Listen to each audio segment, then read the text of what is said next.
एक चैप्टर से एनटीए हर साल हर शिफ्ट में 4 से 5 क्वेश्चंस पूछता है और अगर तुम्हें भी मेंस में 20 मार्क्स अपने लूज करने हैं अपनी शिफ्ट में तो तुम इस चैप्टर को स्किप कर सकते हो। नहीं तो ये चैप्टर बहुत इंपॉर्टेंट है।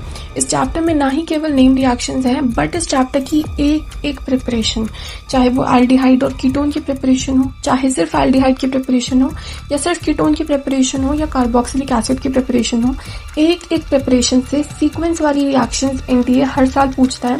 स्टेप्स दिए होते हैं और हमें बीच बीच में प्रोडक्ट या फिर रिएक्टेंट या फिर रीएजेंट आइडेंटिफाई करना होता है। उस चीज को आइडेंटिफाई करने के लिए व्हाट यू नीड इज ऐसे स्ट्रक्चर्ड नोट जहाँ पे एक रिएक्शन स्ट्रक्चर में मेंशन हो, उस रिएक्शन के क्वेश्चंस को कैसे सॉल्व करना है, उसमें आइडेंटिफाई कैसे करना है वो मेंशन हो। स्टेप्स में एक रिएक्शन अगर तुम्हें पता होगी तो ही तुम ऐसे क्वेश्चंस को सॉल्व कर पाओगे। एल्डिहाइड की प्रिपरेशन में Rosenmund reaction, Stephen reaction, Etard reaction और गेटरमैन कॉच रिएक्शन, ये 4 नेम रिएक्शंस ऐसी हैं जिनसे हर साल एक मैच द फॉलोइंग का क्वेश्चन आता ही आता है। तो इन रिएक्शंस को लर्न करना is very very important. Ketones की प्रिपरेशन 3 प्रिपरेशंस हैं, तीनों प्रिपरेशन बहुत इंपॉर्टेंट है। क्वेश्चन कैसे सॉल्व करना है, क्वेश्चन में जब भी हमें सीडी दिखेगा ऐसे बीच बीच में मैंने क्वेश्चन सॉल्विंग के पर्सपेक्टिव से अपने नोट्स में चीजें मेंशन कर रखी हैं। सिमिलरली कार्बोक्सिलिक एसिड, क्योंकि ये बहुत ही एक इम्पॉर्टेंट चैप्टर है कार्बोक्सिलिक एसिड स्पेशली, तो उसको मैंने एक सिंगल फ्लो चार्ट में कंपाइल कर दिया है। क्योंकि ये रिवीजन नोट्स हैं तो रिवीजन में हमें सारी थ्योरी नहीं पढ़नी है, हमें सिर्फ वो थ्योरी पढ़नी है जो मेंस में पूछी जा रही है या फिर मेंस जिन्हें बार बार पूछ रहा है रिपीटेडली।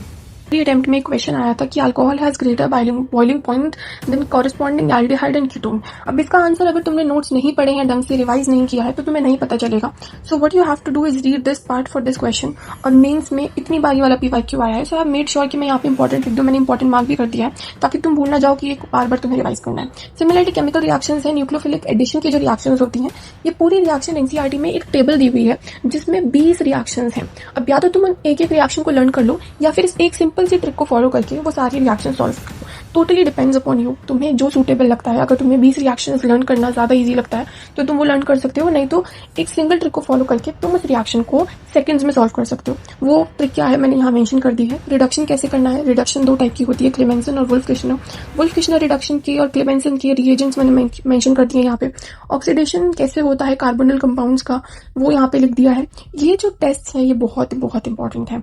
आयोडोफोम टेस्ट से 2026 के जनवरी शिफ्ट में 5 से 6 सवाल आए हैं। हर दूसरी शिफ्ट में ये टेस्ट जो है पूछा जा रहा था, कभी आयोडोफोम टेस्ट के नाम से, कभी हैलोफोम टेस्ट के नाम से। उसमें सिर्फ एक सिंपल सा कॉन्सेप्ट लगना था, अल्फा मिथाइल हमें देखना था कि कंपाउंड में है या नहीं है।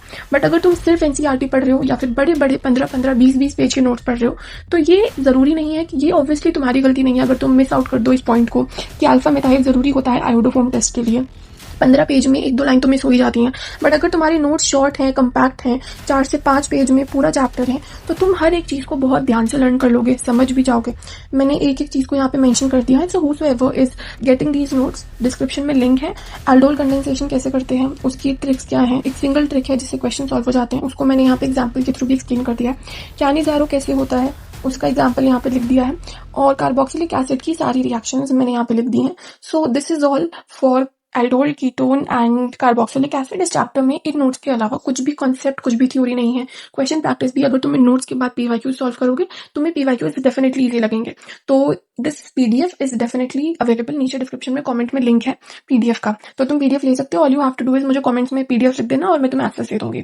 सी you in the next video. और अगली वीडियो कौन से नोट्स पे बनानी है मुझे टेलीग्राम पे या फिर यूट्यूब पे बता देना। सी यू, बाय।